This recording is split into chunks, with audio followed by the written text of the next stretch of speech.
How does one bring business continuity over self? What is the founder mindset there?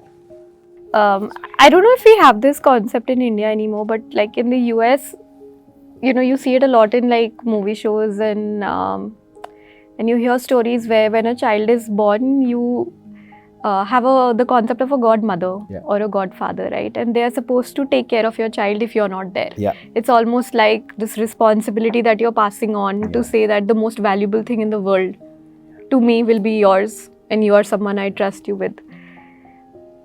If you were to apply that to what you've created, I think when you're going through a situation like the one that I went through where, everything was just pacing, where I didn't know what the next day was going to look like, it's about who should be protected to carry forward this dream, right? Who's going to believe in this more than anyone else in the world, and who's actually going to do justice to it, who's going to ensure that it reaches fruition and it's not something that just passes you by because you're no longer there. And when you think like that, then there is no option but to think of the person you're building this with, right? And that's where the concept of trust comes in.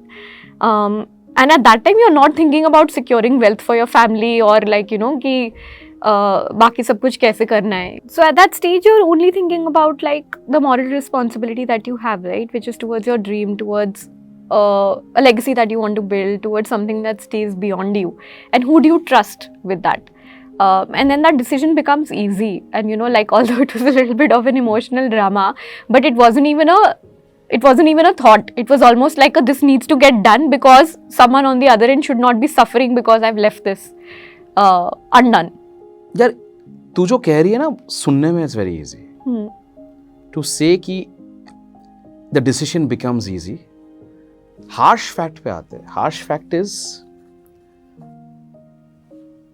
it also is something which has an economic value.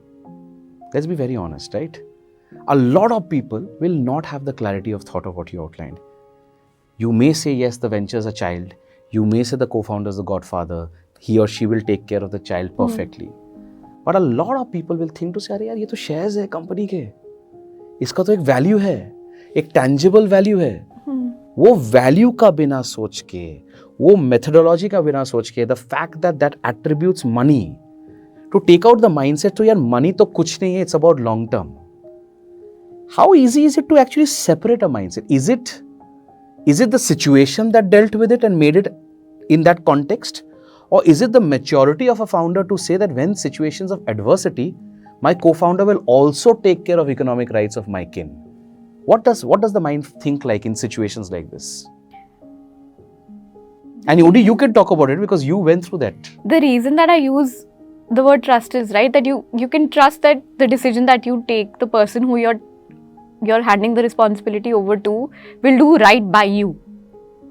Will do right by the company, will do right by the legacy of the company, the organization, but will also do right by what you have created. So, it's a given that economic value will be taken care of. I wish it was that easy. No, but I also think that it depends on why you started. People who start for only economic value, they have tougher decisions to make. I think for us, it's a very easy decision because you didn't start for economic value. You started to create something that changes the world forever, that doesn't exist because you exist, and is going to be something that continues beyond you. And at that stage, you can't be so narrow-minded to think that this commercial success will not be attributed to my next of kin or my family. You have to just think of like, what are you going to be remembered for? Let's talk to you now about this. When a founder is on the receiving end of this, कि तुम्हें पता नहीं कल क्या हो सकता है तुम्हारे co-founder के साथ, तो you're already in that mental jagdojahad. You're mentally in a zone where you don't want to be.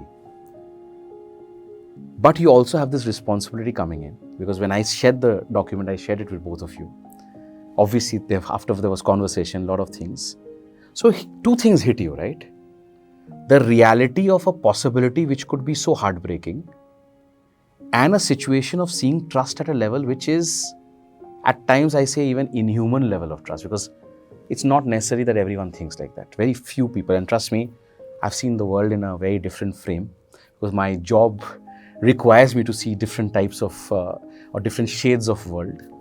And this was one of the closest to my heart, and it has stayed in my memory. It's been quite some time for now, but there's a reason, right? Because for me, then I knew that someone who I love as one of my youngest, brightest, slightly more favorite type.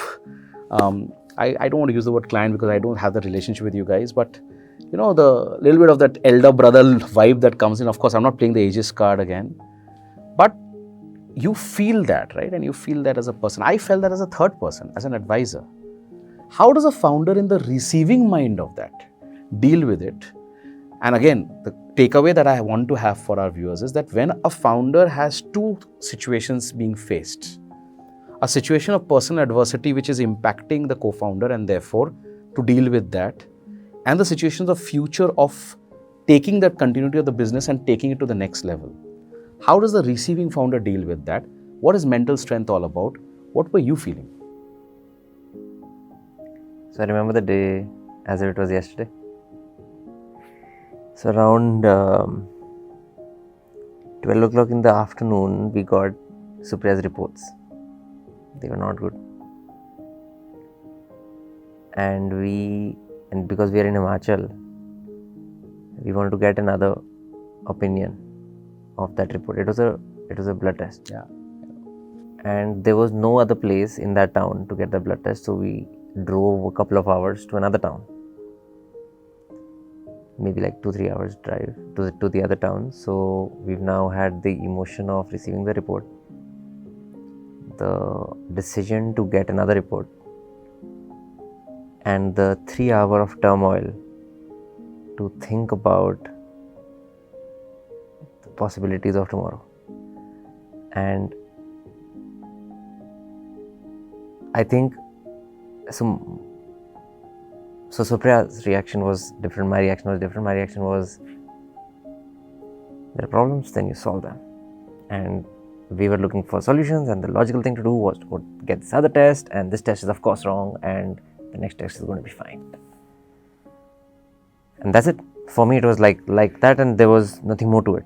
There's nothing's going to happen here. This test is wrong. That was my reality.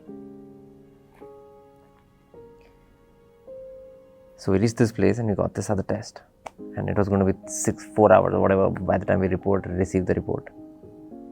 And this happened during those 4 hours when I think I did not know that she's having this call with you. Yeah. I came to know after the fact. When after your call, she spoke to me. And firstly, this was like, God damn. Okay. You know, of course, this was a very emotional moment when she brought this up.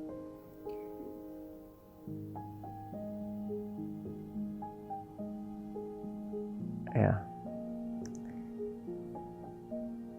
But then very soon we just changed topics, and the conversation was purely about getting Supriya back in order. For me, there was never any risk, nothing ever happened, and my mind has a way of just blocking out all negative shit. Eventually the report came and we knew that there is danger, but it's a lot lesser than what we expected. We immediately went to Delhi, got what needed to be done to ensure that Supriya stays with us for a very, very long time. Yeah, absolutely. And again, you know, when you look at it from the perspective of the journey that you both had, and first I played my own role in terms of that. So it's the takeaway again is eternal optimism.